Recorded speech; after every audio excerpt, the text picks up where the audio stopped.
ঈসা আলাইহি ওয়াসাল্লাম সম্পর্কে কোরআনে যা বলা হয়েছে। ঈসা আলাইহি ওয়াসাল্লাম ছিলেন বনি ইসরায়েলের সর্বশেষ নবী ও কিতাবধারী রাসূল। তার ওপর অবতীর্ণ কিতাবের নাম ইনজিল। তারপর থেকে শেষ নবী মুহাম্মদ সাল্লাল্লাহু আলাইহি ওয়াসাল্লাম এর আবির্ভাব পর্যন্ত আর কোনো নবী আগমন করেননি। এই সময়টাকে রাসূল আগমনের বিরতিকাল বলা হয়। ঈসা আলাইহি ওয়াসাল্লাম সম্পর্কে পবিত্র কোরআনের মোট ৫টি সূরায় ৮টি আয়াতে বর্ণিত হয়েছে। কিছু আয়াতে ঈসা আলাইহি ওয়াসাল্লাম এর কিছু বৈশিষ্ট্য বর্ণনা করা হয়েছে। নিম্নে সেগুলো তুলে ধরা হল। ১. তিনি ছিলেন পিতাবিহীন একমাত্র নবী। সূরা আলে ইমরান আয়াত ৪-৬। ২. আল্লাহ স্বয়ং তার নাম রেখেছেন ঈসা মাসিহ। সূরা আলে ইমরান আয়াত ৪-৫। ৩. তিনি শয়তানের অনিষ্টতা থেকে মুক্ত ছিলেন। সূরা আলে ইমরান আয়াত ৩-৬-৩-৭। ৪. দুনিয়া ও আখিরাতে তিনি ছিলেন মহাসম্মানের অধিকারী এবং আল্লাহর একান্ত প্রিয়জনদের অন্যতম। সূরা আলে ইমরান আয়াত ৪-৫। ৫. তিনি মায়ের কোল থেকেই সারগর্ভ বক্তব্য দেন।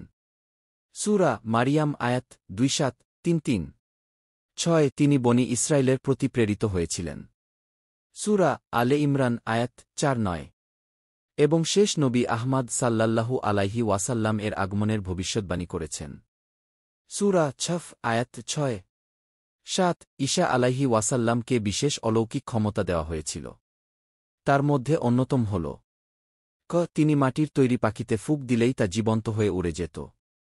খ. তিনি জন্মান্ধকে চক্ষুষ্মান ও কুষ্ঠরোগীকে সুস্থ করতে পারতেন। গ. তিনি মৃতকে জীবিত করতে পারতেন। ঘ. তিনি বলে দিতে পারতেন মানুষ বাড়ি থেকে যা খেয়ে আসে এবং যা সে ঘরে সঞ্চিত রেখে আসে। সূরা আলে ইমরান আয়াত ৪-৯। সূরা মাইদা আয়াত ১-১-০। ৮. তিনি আল্লাহর কিতাব ইনজিল লাভ করেছিলেন এবং আগের গ্রন্থ তাওরাতের সত্যায়নকারী ছিলেন। তবে তাওরাতে হারামকৃত অনেক বিষয়কে তিনি আল্লাহর হুকুমে হালাল করেন। সূরা আলে ইমরান আয়াত ৫-০। ৯. তিনি ইহুদি চক্রান্তের শিকার হয়ে সরকারি নির্যাতনের সম্মুখীন হন। ফলে আল্লাহ তাকে সশরীরে আসমানে উঠিয়ে নেন।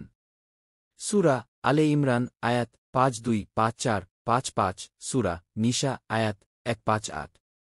১-০. তিনিই একমাত্র নবী যাকে মহান আল্লাহ জীবিত অবস্থায় দুনিয়া থেকে আসমানে উঠিয়ে নিয়েছেন। শত্রুরা তারই মতো আরেকজনকে সন্দেহের বশে শুলে চড়িয়ে হত্যা করে এবং তারা নিশ্চিতভাবেই ঈসাকে হত্যা করতে পারেনি। সূরা নিসা আয়াত ১-৫-৭। আল্লাহ সবাইকে কোরআনের জ্ঞান অর্জন ও তা প্রসারের তাওফিক দিন। আমিন। দিন প্রচারের উদ্দেশ্যে ভিডিওটি শেয়ার করুন, পেজটি ফলো ও লাইক দিন এবং চ্যানেলটি সাবস্ক্রাইব করুন ও লাইক দিন। জাযাকাল্লাহ খৈরান।